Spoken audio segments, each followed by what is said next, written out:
What's up, you guys? Sean Ross Sapp, managing editor, Fightful.com, FightfulWrestling.com. It is September 18th, 2018. This is your Smackdown live review. Head over to FightfulWrestling.com and Fightful.com for all your free wrestling news, podcasts, photos, videos. If you want a little bit of extra, you want some extra podcasts, retro reviews, Q&A shows, alternate commentary, dark match commentary, early access to articles, FightfulSelect.com is where to be. Just head over there, check it out, see what we have to offer, and maybe subscribe, support Fightful a little bit more. We've got Alex Pawlowski joining us. Alex, how are you? I'm good. I'm good. I'm doing better than some of my favorite acts on SmackDown. Hey. R.I.P. Rusev Day, but we'll get to that. We'll talk about that. We certainly will. Let's go ahead and kick it off. By the way, guys, subscribe, Fightful on YouTube. Leave us a thumbs up. Hit that little bell on our channel that gives you the notification of when we're live. We have that Listen You Boy podcast every Wednesday at 3 p.m. Eastern. Myself, Jimmy Van, the founder of Fightful.com. Always a fantastic discussion there and a great live chat. Like, that is our most live chat every single week. The Miz is out, says that he has breaking news, Alex. Yep. He announces for the first time, right, brand new, that he will face Daniel Bryan at Super Showdown in Australia for a title shot. Hot damn. Hot damn. I'm out of a job. I was going to say, though, it's nice that they actually are putting something on that show that actually needs to have real stakes, because we all assume all those championship matches are all going to wind up being status quo. This one has to have a winner, and that person gets a title shot. That's one match at least is a must watch. So Miz announced this. This is not new news. This has been out for a long time. Alex, I'm beginning to think that they might know ahead of time what they're planning on doing on some of these shows. Yeah, it's before they tell us on TV. It's weird, sometimes it seems like they're just, completely flying by the seat of their pants. But other times it feels like they might have a show booked months in advance and tell us what the matches are. And it's so far in advance, we go, what? Why is that happening? And then 6 weeks later, we find out on a random episode of SmackDown or Raw, and we go, oh, that's why. You guys have known this whole time and expected us to just be cool with it. But cool. So my old rundown connection predicted accurately the guest of Miz TV tonight. Who needs spoilers? Right. Miz says he's so nervous to bring back his guest. It's Maryse. Do you know how many tweets I get every time she comes out now? It's a badge of honor. It is. It's a badge of honor. If I can be mentioned in the same breath with the GOAT, it's all worth it. She trashes Daniel Bryan and says that their marriage is convenient, there being Daniel Bryan and Brie Bella. Maryse then sort of retires, Alex. Yeah, she says, this is my last time on SmackDown Live. I guess that what she means, I'm going to go be a mom now. So that's good. Leave the memories alone, you French legend. I need the Ric Flair treatment for her. Yeah.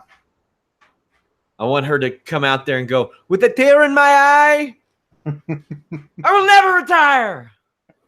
And then she beats everybody on her way to WrestleMania 30 or 34. Who did she used to tag with? Anybody? I don't remember. Damn, no, she's a solo act. Yeah. So the funny thing is Miz flubbed a lot tonight. It was still a fun promo, whatever, but he said, you gave birth 5-6 months ago, and this is how you looked. And he says, some of these people gave birth 30 or 40 years ago, and they still haven't recovered. He's talking about 50 to 70-year-olds. Right. That's the joke. I don't know if it was meant to be that way, Alex. I thought it was clever that these people out here are all old and ugly. I think is what they was trying to say, which is fine. It's a it's a very old school heel maneuver to be like, Yes. you're all old and ugly. Oh, I pulled that one a time or two. Portsmouth, Ohio, that's my go-to. It's a very Rick Rude kind of thing. Yeah. All you fat, out of shape. That's Once upon a time, I was wrestling in front of 40 to 45 rabid, and probably literally rabid fans in Portsmouth, Ohio. And I would wrestle with a mouth guard in. I've got a couple of chipped teeth. You can't tell it here, but I do. And I like to protect him. And my opponent reached in my mouth, pulled out my mouth guard, and threw it into the crowd. When I got the upper hand, the ref out loud says, "Do you want me to get your mouth guard?" And I said, "No, nobody here has teeth anyway." Zing! Then I met people after the show. They did not have teeth, Alex. And I felt horrible. I felt miserable. I did get my mouth guard back. Nobody else could use it. Anyway, Daniel Bryan comes out and kicks Miz's ass and knocks Miz into Maryse's ribs. Miz immediately checks on her. He's very concerned, but she's playing possum, Alex. Yep. So now everybody looks like an asshole. Yes. This was a deleted scene in this feud.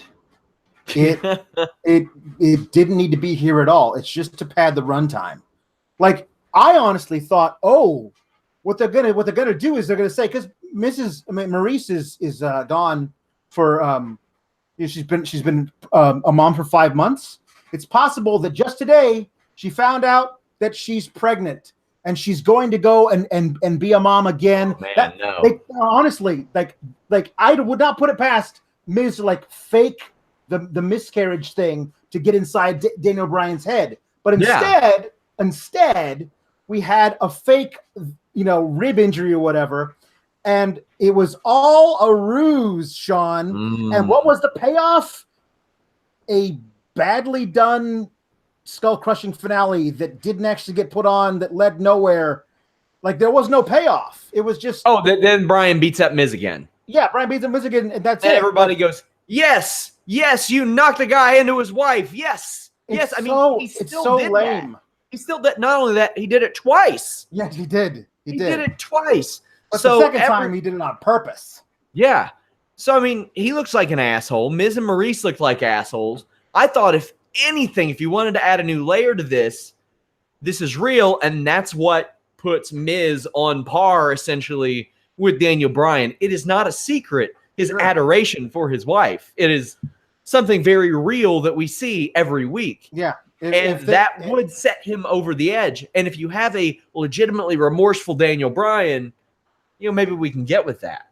That would be a great storyline heading into their match and coming out of their match. If Miz, fired up by Daniel Bryan's, disrespecting of his wife, is able to beat Daniel Bryan one-on-one clean in Australia, what does that do to Daniel Bryan's psyche? There's all kinds of things to do. Oh, wait, they're not going to do any of that. They're not going to do any of that. Instead, Bryan tells Kayla Braxton backstage he's going to punch Miz's face and his ticket. He stole my segues. I just love the thing. Like, is it possible that you don't do the same storyline on the same show at the same time? Because AJ Styles is doing, "You don't talk about my family," at the same time that Daniel Bryan is like, "You don't talk about my wife." It's the same exact thing. I would just like to publicly cancel Mr. Warren Hayes' show now, because he said it's a Miz carriage. I'm not actually going to cancel the show, but he does do a wonderful 205 Live Mae Young Classic NXT review podcast on FightfulSelect.com, our premium service. Check it out. Just $5 a month for that stuff. But we're going to give you that show tomorrow for free, considering they're all airing in one block. So tune into Fightful.com just after 10 p.m. Eastern tomorrow night. Hear Mr. Warren Hayes share his expertise on those brands. But not funny, Warren. Please retire. Cesaro with Sheamus defeated Kofi Kingston with New Day. There was some really bad talking on this show. Yep. Like all over the place until the main event segment. But there's this dumb series of promos between New Day and Cesaro and Sheamus where New Day are dressed up as guys on the safari, and the bar literally just set up their catchphrase. That's it. Nothing else. Yep. At least we get Cesaro versus Kofi out of it, though. Yes, we do. I realized way too late into it. Oh, they're doing an Outback thing because they're going to Australia. Mm-hmm. And then it was like, oh, he's doing an Australian accent. And I thought they were like, hey, you can't tell us we can't do an accent, Kofi. Didn't you used to do an accent? Every couple of months we bring that up because it's so meta.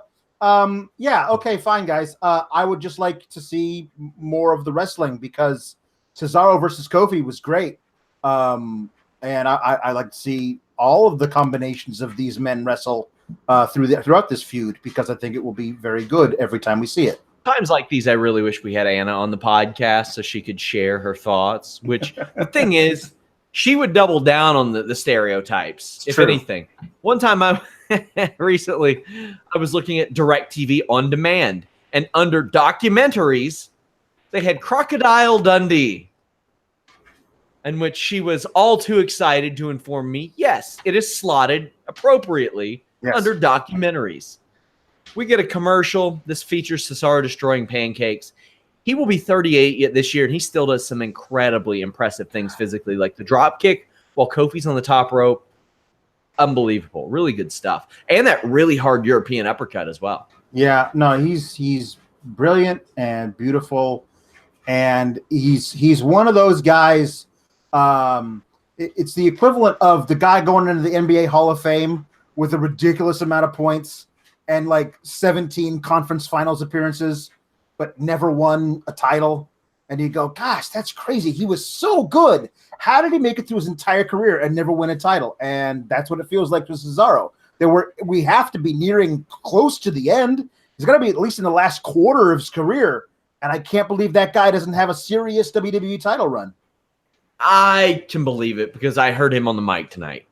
Well, yeah, I guess there's other ways of they've put there guys are now. They've got managers now. Yes, you can put the title on a guy who doesn't talk very well if you got a guy to talk for him. Yeah, I like that Cesaro sold an enziguri without falling down. That is something you don't always see. Something I look for, just something different. Kofi does a nice tornado DDT and what I'm calling the bounce con hilo. What did you think of that? Xavier said, I don't even know what that was. Yes. Again, there should be an extra tier of the WWE network where they just mic up Xavier Woods at ringside for everything, and we get to listen to his banter because he's great. I love that. The move was innovative. I've never seen that before. I've seen him do it before. I haven't seen him do it before. I liked it. Cesaro gets the neutralizer for the win. Decent match. Again, guys, I post my match ratings the morning after Raw and SmackDown and the night of pay-per-views. Randy Orton's backstage in the production truck, and he's stoically harassing a production employee and says, you know what happens when you piss me off, right? I thought that was a great line from him. Well, yes. But listen, with all we know, allegedly, of Randy Orton, I don't know what happens when you piss him off in this context. They appear to be. I bet that production employee does if he's been around for any length of time. Yeah. But here's the thing: they seem to be alone in that production truck, and like whatever Randy wants to do, he's gonna do. And it was very creepy. The shoulder massage and the whispering in the ear, very menacingly. Also. Hey, Randy, all of those stills are on WWE.com. You know, you could probably just fire up the old laptop. They give them network subscriptions. I know this. It's pretty easy to look at them. You know, you don't have to have because I would have people telling me they give us network subscriptions. They just don't give us very much that they make from them. Yeah. I mean, that was a direct line from a wrestler one time. Orton wants to see the ear footage, and he says this is nothing compared to what he's going to do to his next victim. I thought this was a nice way to keep Orton on TV, play it up. You don't have Hardy on TV, and he doesn't necessarily have an opponent yet, but it gets us thinking, what's he going to do to that guy? And a week ago, people were reporting that WWE was interested in Killer Cross, who does like a very Sam Shaw, early Stone Cold gimmick in Impact Wrestling, where he's basically talks like what you would assume a serial killer would. Very, very monotonous. And it's like, well, they wanted him. Then they remembered they had a guy named Randy Orton who could probably do that pretty well. And as it turns out, he does. So I've really enjoyed this out of Randy Orton. Backstage, Rusev is a dick to Aidan English. He says Aidan isn't pulling his weight and isn't good enough. English is mad, yells at a stagehand, and takes credit for Rusev Day. Goes off about Lana, who is still there watching. This, to me, was kind of like everybody's still looking like an asshole, except for Lana, really. She hasn't done anything wrong, except she's a narc. I know. I'm going to go tell Rusev. And she's ratting. Come on. Lana the snitch, that's maybe the most heelish thing she could have possibly done. The thing is that I expected her to be like, you know that I know how you really feel. And so now you got to be nice to me. Like, I felt like she was going to use it as blackmail as opposed to immediately go tell on teacher. Well, Lana tries to tell Rusev, but he wants her to hold off. And then old bipolar Rusev's like, Aidan, you want to do the honors? And I'm like, all the people they've sent to counseling and therapy, not him. Yeah. He just trashed this guy. And then he's like, hey, do my intro, though, because it got me over. So that, I'm like, I was like, man, that doesn't really compute to me. But yeah, he trashed his in-ring work, but he did not trash his singing. True. That's a good point. Who would? You know, I'm not one that really cares much about pyro, but I think Rusev's entrance needs it. Yeah. Because he comes out and he does the thing, and then he looks at the camera, and I'm like, this is awkward, man. Yeah. It feels like he just jumped out of a cake or something. And there's no pomp and circumstance. It's like there's no uproarious thing. There's like nothing. He should jump out of a cake-sized tank every time. Yeah, there we go. I like that Nakamura is still a little bit of a troll in the ring. I also like that Rusev suplexed him overhead. English gets on the mic and starts chanting Rusev Day and encourages Lana. He's trying to win Lana over during this. There's a great series of kicks that land for Rusev. Nakamura fights back, but runs his knee into the buckle. Nakamura rakes Rusev eye and hits one of his best spots, I think, of his WWE run. A Kinshasa off the second rope onto the apron. This was a really great spot, Alex. It was very good. I'm a fan of this version of Shinsuke. I'd like to see him get a real program going, because it does appear to me that he's not working with Rusev anymore. Like, Rusev's doing something else now. We'll talk about that in a second. But he wasn't on Hell in a Cell. I don't think there's anything scheduled for him in Australia at this point, and it'd be kind of a late thing to like throw him in there now. But I mean, it's Australia. It's the giant house show. There's not going to be a U.S. title defense. There's not going to be an Intercontinental title defense because Rollins is in that. Yeah. So why does he have it? Why does he? At least he defended it against Ziggler. So there is that. There's a Machka kick that lands on a Kinshasa attempt, but English gets on the apron and screams, Rusev crush. For some reason, this distracts Rusev, who probably shouldn't be in a United States Championship match if he's this easily distracted, but Nakamura rolls him up for the win. Yeah, this was incredibly lazy and stupid. Aidan English has never done this before. This is not a thing that he's done. This is this is out of character for him to get on a mic for no reason, where Lana has never got on a mic to say Rusev crush. Like, it was a ridiculous thing for him to do that. Get up on the apron and do it. And for Rusev to be confused by it, like, why are you doing this? I've never seen anyone stand on the apron with a microphone before and scream my catchphrase at me. This is very bewildering to me. Oops, I've been pinned. Yeah. That's stupid. So Aidan English attacks Rusev with the microphone. I am much happier with Aidan English going heel than Rusev. We've seen Rusev heel since the beginning. Yeah. And it's time to go the other direction with Lana as well, because they are very likable. I mean, for the love of God, he shops at the Dollar General. We see it on TV every week. He eats Snickers, and he kicks over giant displays of paper towels. He is an everyman. He is. Unlike that Aidan English who married into the Guerrero family. Yeah, all the same, I will be sad to see the end of Rusev Day. I thought that they had some more stuff to do together. They didn't need to have the belts like as tag team champions, but they could. There's no reason why a fun like super over fan favorite faction can't exist in the upper mid card of your Tuesday show. Why can't it not?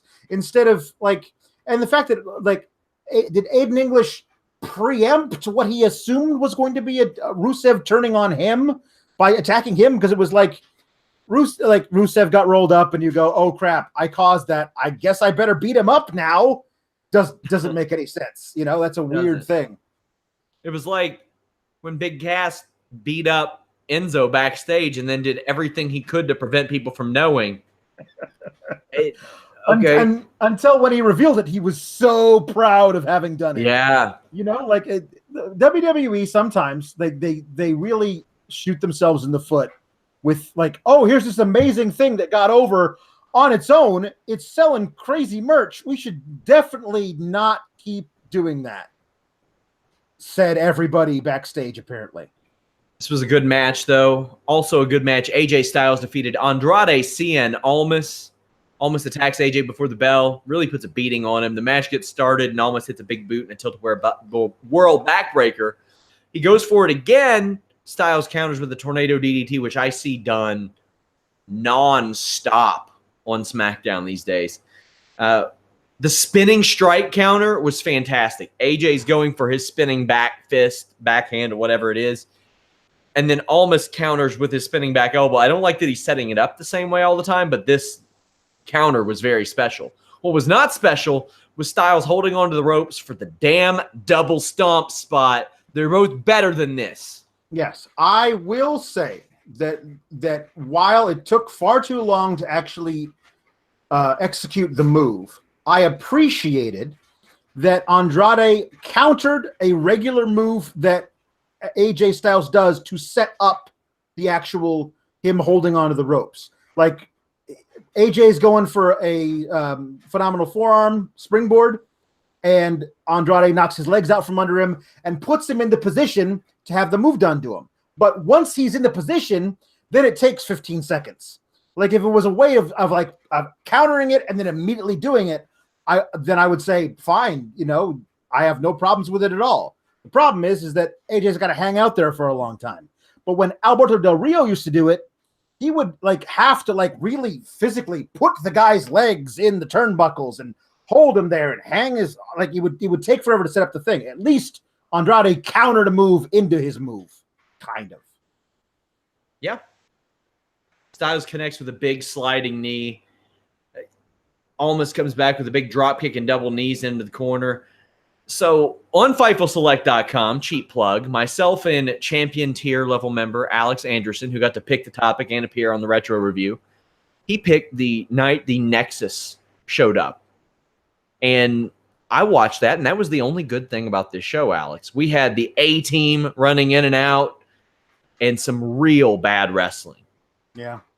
I see matches like this, and I guess I didn't realize how good we had it in comparison. Mm-hmm. I mean, they can't go out and have PWG-style matches every night. It's not realistic. But my God, this is such a marked improvement over 2010. It was so bad back then, man. It was so bad. Here's the thing, though. Like, what you say you can't have PWG-style matches back then. That's because all those dudes were still in PWG back then. No. I meant you can't have those style matches every night now. Right. What I'm saying is that so many of those guys who were in NXT and then being called up. Yeah, of course. In 2010, they were mired in the indies somewhere trying to get noticed. And so it's a weird thing that, like, you don't realize the work rate. They're too small. Vanilla midgets could never work in the big leagues. Yeah, man. So Styles counters a hammerlock DDT with a jackknife pin, rolls it up into a Styles Clash for the win. Real good match. I just hope Andrade Cien almost becomes something more than other people's TV programs. He has the right people on his side. That goes a long way. Samoa Joe shows up and attacks Styles, but Styles fights back, and Joe escapes through the crowd, Alex. I don't ever want to see Samoa Joe escape through the crowd. Or, I never want to see him run. Unless it's like Braun. Yeah, maybe. I mean, but but even then. No, he shouldn't be running from AJ Styles. Yeah, whatever. But listen, as far as you think about Andrade, he feels like the kind of guy who winds up in like a 6-pack challenge for a title shot and then wins. And we go, oh, that's great. That'll be fun. The problem is the last time I think they did that was when they had Jinder Mahal win that title shot, and then he actually won. So I have a bad feeling about those surprise winnings in the multi-man matches. But if it's Andrade, I'm all on board. So the Iconics show up and they make fun of how Naomi dances, which I thought was hilarious. Sure. Peyton trying to do the backpack dance. The only thing I thought was funnier was their disappointment that they didn't get to do it more. This is really short. Asuka beats Billie Kay. Billie Kay controls most of it. Asuka applies her submission out of nowhere and wins. Asuka's just another girl. I saw some stat. I forget what it was, but the last time that Asuka had a singles match on SmackDown was against Billie Kay and beat her in roughly the same amount of time with the same move. And it was like months ago. Yeah. Like 4 or 5 months ago. So, she's just an entire holding pattern. And I mean, listen, I don't know. This whole mismatch odd couple thing they're doing with her and Naomi. I just don't know if it works. I just don't. There's a lot of what they do with the women that just doesn't work, in my opinion. Yeah. Just over and over and over again. Then we get the Becky Lynch coronation. I lost my original notes on this, but I know a lot of people are saying that they're forcing the narrative on Becky as a heel, and I can see that on commentary for sure. But let's go through it. Paige is out there, which I think is great, and Becky Lynch comes out with no big celebration, and she brings that up. She's like, I see you spared no expense. Mm-hmm. Not like I need the entire division that I built, by the way, out here, which I thought was a great line. Yes. She just says she wants Charlotte Flair out there, and when the music cue doesn't hit soon enough, she's like, oh, you don't want to steal my spotlight again? That was great, too. Becky Lynch didn't do anything wrong here. Now, the reason why, and I've been told by people in WWE that they're not necessarily trying to push Charlotte or not trying to push Becky Lynch as a heel as much as they're trying to just push Charlotte as a babyface. Mm-hmm. And there's a little bit of a difference there. The difference is you can always tell this train's never late, Alex. Yeah. The day that Becky Lynch comes out, and she did a few weeks ago, but she stopped, that she comes out and says, all you people. Yeah. That's when we know. That's when, to me, that's when I'm like, WWE, what are you doing? But I thought Becky Lynch did everything perfect. They went back and forth. And Charlotte was trying to get Becky back a little bit. Like, I wish my friend was still in there. And there were just a couple of lines where Becky Lynch said, I want you to raise my hand. And she said, I'm kidding. I want you to put the title around my waist. And the way that she said it, I don't know that many others on that roster could have pulled it off. And it's because she was a babyface for so long that it just came out. And I'm just like, man, I'm getting real good vibes out of Becky Lynch and what she's doing right now. Yes. All of the things that you are saying are true. And when I watched tonight, absent of the context of that it's in the WWE, I go, ooh, wow, this is really great. Like I could totally, I mean, this character, she's such a badass, and there's so many shades of gray, and the woman, like her former best friend, is trying to gain sympathy, but I don't know what's working. But in WWE, like I feel like they are trying to push Charlotte as a baby face. But all you got is you got Becky out here just spitting hot truths. And it's really hard for us to root against Becky. So if they get too desperate in trying to make Charlotte a babyface, the only thing they have to go to, because having the heel, this person make fun of the babyface isn't working for us. So what she's got to do, she's got to make fun of us. And that's where the "you people" promo comes in, and that's what I'm just waiting for. I'm waiting for that moment where they punt and they say, we're not getting Charlotte over as a babyface, so we have to push Becky as a heel in order to get that done. Well, what happens if they push Charlotte as heel? Where does that go? Becky Lynch getting her ass kicked every week? No, let's see. Getting outsmarted? Right. Getting... You're right. Here's the thing. The problem is that it doesn't work either way.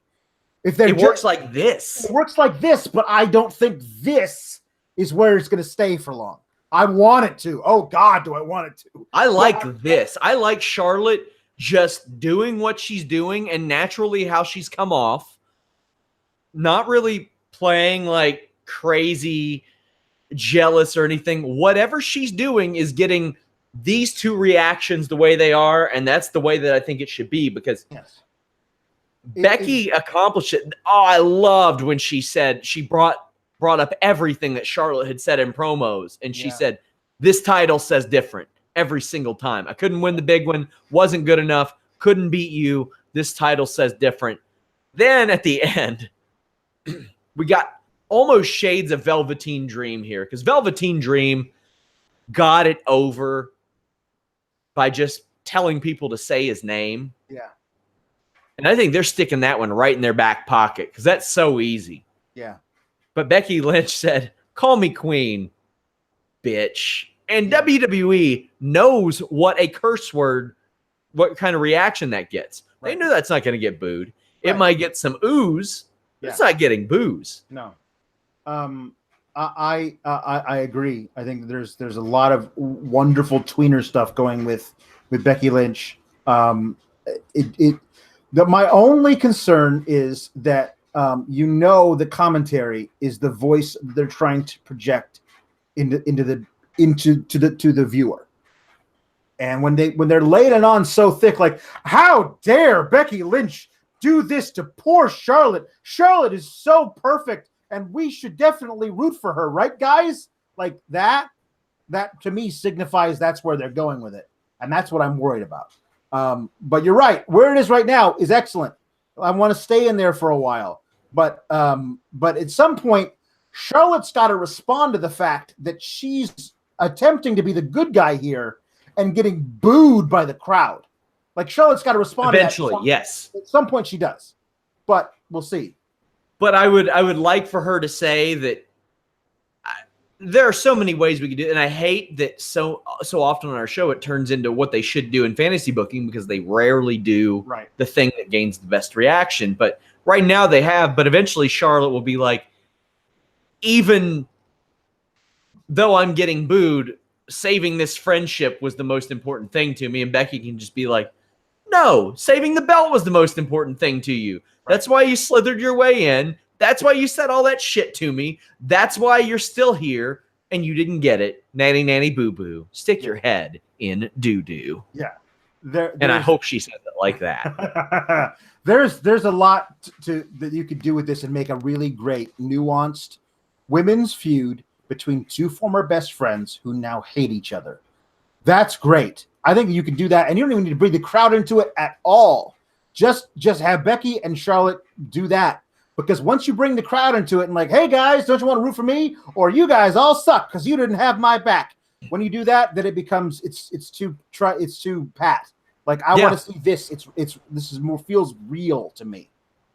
So Charlotte attacked Becky, and then Becky beat her ass. Yeah. And that's a part of this that goes into Becky getting cheered.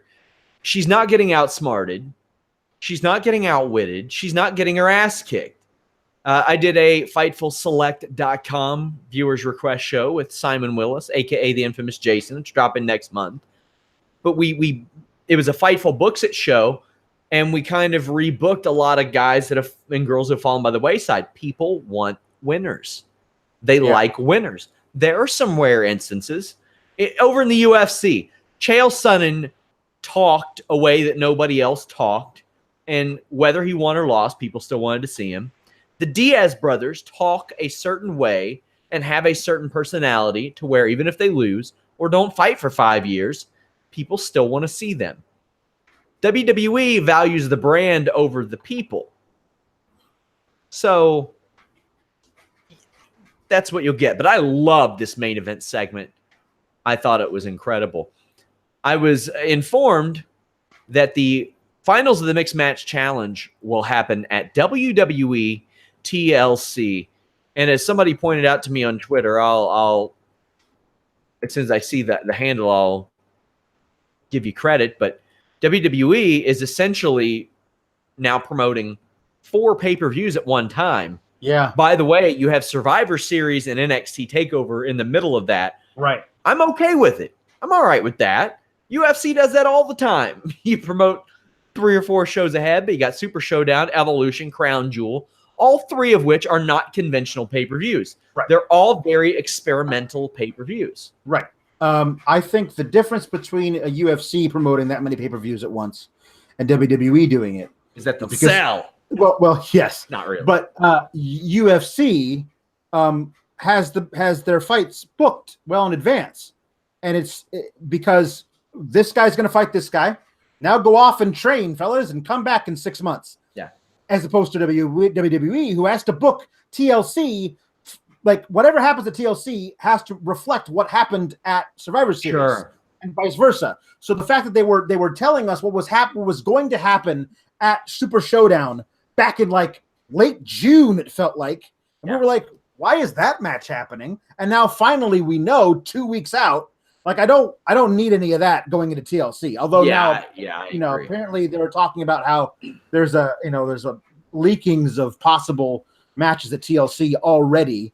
Who would leak stuff? No, not even that. Like, I know it's true. It's funny. But I'm okay with it. I'm shocked that this Mixed Match Challenge is going to last all the way until December. Yeah, that's a long ass time. But hey, if we get more eclipses off the shoulders of a giant, alert, bro! It's already happened, man. It's all over the internet. Thank you to Triple B2K1 for sending me that info. So 205 Live filmed tonight before SmackDown. That's a step in the right direction, I think. Yes. I will be very interested to watch the show tomorrow and see the reaction of fans who are super geeked because they just showed up at the arena and are ready to see some action, as opposed to, I just watched 2 hours of this. I'm waiting around for the dark match because it's been advertised here, and I'm just here. Now let's see what they're like when they actually are there and ready to see things. I'm interested also because a match that I promoted last night that was being promoted for several weeks, Lio Rush versus Noam Dar, was scheduled to take place tonight, but it's been pulled. What did my little Scoopski say last night, Alex? Two matches, not 3? Right, but that was the second match of the 2 that they've been promoting. There's a new match. There was a new match tonight that they had done instead. I know. I'm wondering. Too. I'm wondering if Lio Rush made such an impression last night on Raw. They're like, "Hey, kid, why don't you come over here and be with this group of guys? Don't go over there and do stuff in the purple ropes. Hang out here with the big guys." I'm wondering. It was Triple H showing up sober, offering to drive around Hall and Nash, and Shawn Michaels, "Hey, you ride with us." That type of thing. Oh, man. Don't forget your sweatpants on Wednesdays. You can sit at our table. Anyway, Fightful.com has a bunch of stuff up right now. I've got a Christopher Daniels interview ahead of Death Before Dishonor. That is on our YouTube. We have an article where Jason Sensation explains his suicide tweet.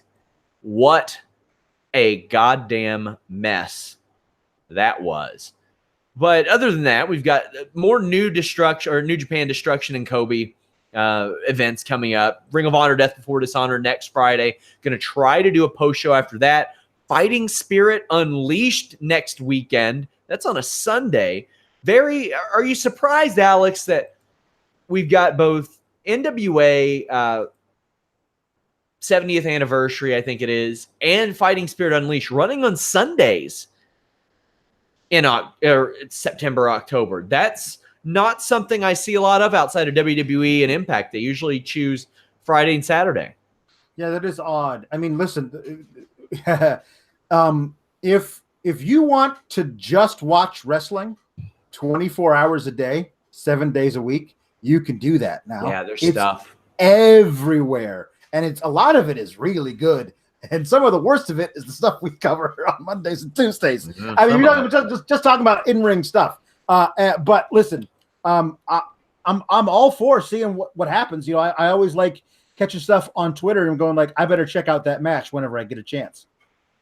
I'm going to get a chance to watch War Games, MLW War Games this week, hopefully. I'm going to cover that on the Weekender on FightfulSelect.com. There's no BTE this week or last week, so I got to find something to fill that void. I cover Impact, Lucha Underground, and Ring of Honor as well. But speaking of MLW, Court Bauer states that Pentagon and Phoenix are committed to MLW through 2019. I think that MLW is doing a lot of great things. They are on TV. They are getting good crowds. They are taping more often, so their product isn't that dated. They are getting new guys like Marco Stunt mixed with familiar names like Abyss, Sami Callihan. They've got guys like Brian Pillman Jr., who I think a lot of. They're doing a lot of really good things. The Battle Riot and the War Games, how they were able to just kind of sneak in and get the War Games trademark so they could do that. But Pentagon and Phoenix sticking with MLW through 2019, Alex. If people ever visited Fightful.com and clicked that exclusives tab like I tell them, you would have probably known this a while back. Carlos Toro was told by Pentagon he's not talked to WWE. Yeah. And good. Like there is a glut of great performers in NXT right now. And I want all of them there as long as possible, because when they get moved up to the main roster, either they're forgotten about for 6 months or misused horribly until they fade from view. Listen, Pentagon and Phoenix can keep doing amazing stuff on the indies for a few more years before they eventually wind up, getting that payday with the WWE. There's no rush right now, Right now, MLW has the likes of Rich Swann, Sami Callihan, Shane Strickland, the New Hart Foundation, which is Teddy Hart, Davey Boy Smith Jr., and Brian Pillman. They got Filthy Tom Lawler, UFC veteran, Low Key, LA Park, Joey Ryan, Homicide, Jimmy Havoc, Fred Yehai, ACH. So they got some really interesting names. MJF, who had a great showing at All In. Some really good stuff. On the other end of the spectrum, Mahabali Shera got released from WWE. Yeah. So I did a news update report, which is on our YouTube right now. When he was hired in February, I asked people who I knew, quite honestly, didn't like him in Impact. And they were like, yeah, I'm very surprised that he even got a look, much less got hired. He got a push in Impact because of their Sony 6 deal in India. And they tried to make that stupid-ass dance work. I heard it worked for about half of a taping.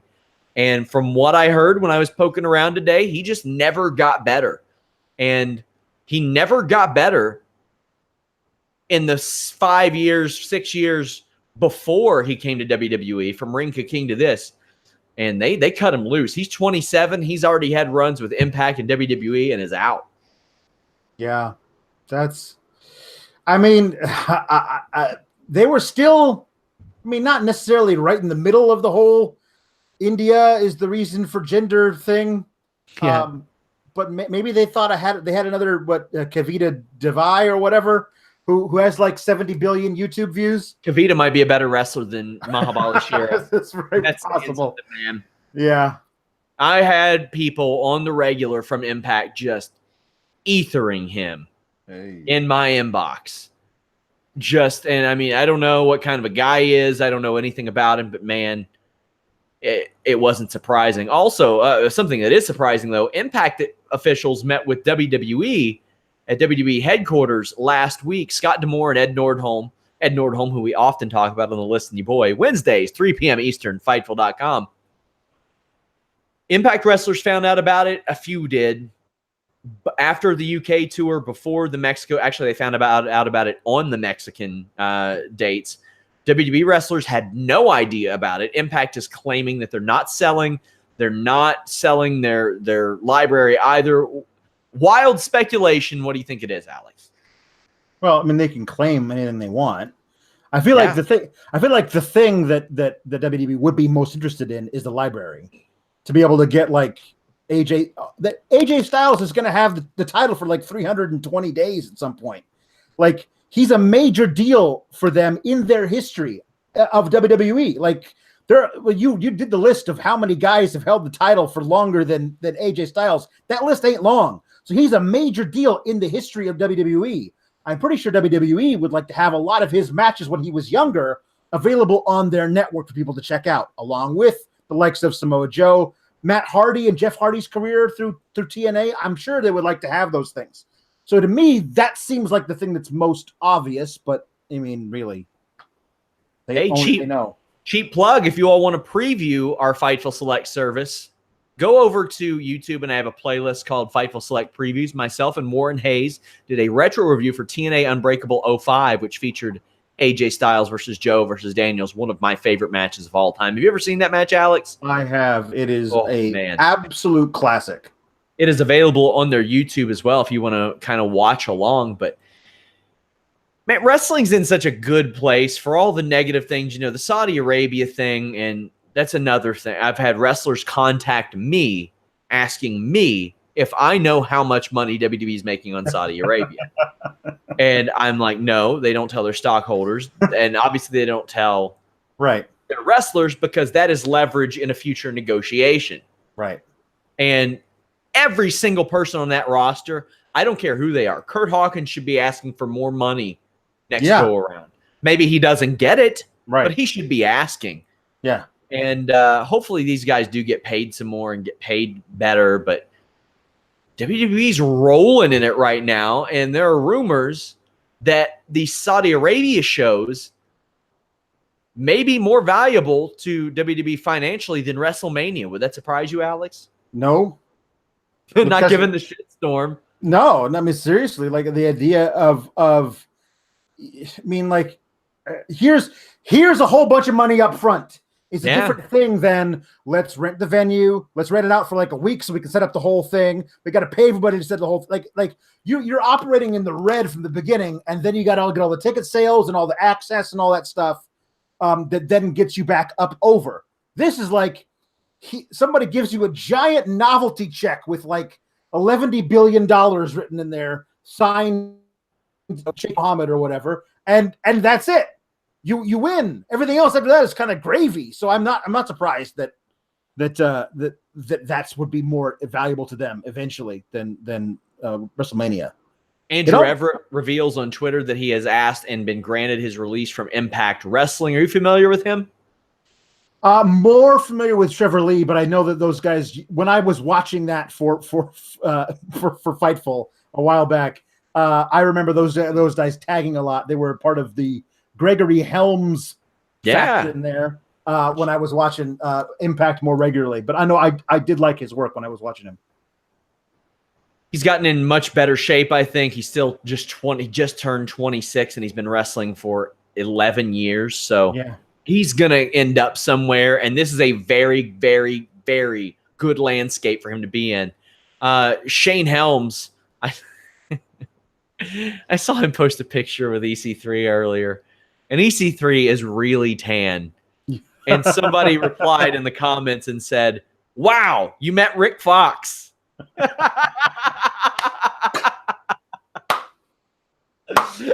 Oh, the most fantastic reply I had seen on Twitter. Great. For all you kids out there, Google 90s basketball star Rick Fox. 90s? Yeah. 90s? His rookie year was like 1989. But he played for a long time. Excuse me. He played until 2004. He won 3 championships in the 2000s. Well, that's true. But he played for the bulk of his career in the 90s. Sure. You're hitting me with the bulk, and I don't even have a Blue Chew thing tonight. My God. My God, Blue Chew needs to renew us on the double. Our last one is on Wednesday. So hit up at Get Blue Chew and say, you know what I like? I like those Sean Ross Sapp segues. Need to keep paying they asses. That's how we are to sponsors around here. I got a good reaction from the Digging Holes promo last night, Alex. Well, you should. In which you missed much of. I did. But now I'm wired, so I'm in. What do you have going on this week? My mom is flying into town tomorrow. Awesome. So yeah, I get my mom gets to spend a little time with her granddaughter, which is like, I mean, I'm gonna get sappy for 2 seconds. It's awesome to watch my mom with her granddaughter. It's a really, really cool thing. So, I say sappy all the time. Yeah. Sean Ross sappy. I have my 15-year class reunion on Saturday. Wow. Yeah. Have you been to any class reunions, Alex? Hell no. No, they're all back in some tiny little burg in Western Oregon. I haven't been back in forever. My 20th was last summer. I didn't even get an invite to it because I didn't go to the 10th. But I saw pictures of it and I was like, man, all you guys are the exact same as you were in high school. I'm so glad I'm not there. Well, I'm going with a couple of friends, a couple of the only friends I've ever kept in touch with. But I remain near the place where I went to school at. I mean, even if I moved to Lexington or Cincinnati, I'm still fairly close. You're all the way across the country. So yeah, we'll see how that goes. Maybe I'll do a members, or not a members only. Yeah, maybe a members only podcast on the proceedings. I'm sure that will be fantastic. Much like Fightful.com. Tune into that Listen Ya Boy podcast. Myself and Showdown Joe did the Fightful MMA podcast this week. These Raw and Smackdowns have been ending early, Alex. We've been able to just shoot the shit. And listen, it's like 2 weeks until the NBA season starts. Oh, we're going to have lots and lots of talk on Tuesday nights. Man, let me tell you, I'm excited about a former Steelers PR guy maybe pushing Antonio Brown out of the city by saying that the only reason Antonio Brown is good is because of Ben Roethlisberger. And then Antonio Brown says, trade me and we'll see. Yeah. Great PR work, guy. I'm sure they'll hire you back at any time. Go Bulls, go Reds, go Bengals. Until next time, guys, follow him at Pawlowski the Fourth. Follow me at Sean Ross Sapp. Follow us at Fightful Online and visit Fightful.com. Let people know about us. Most importantly, comment on our stories. We will interact with you. We'll get back to you. Love talking to you guys in the comment section of those stories. Leave us a thumbs up, subscribe. We're out.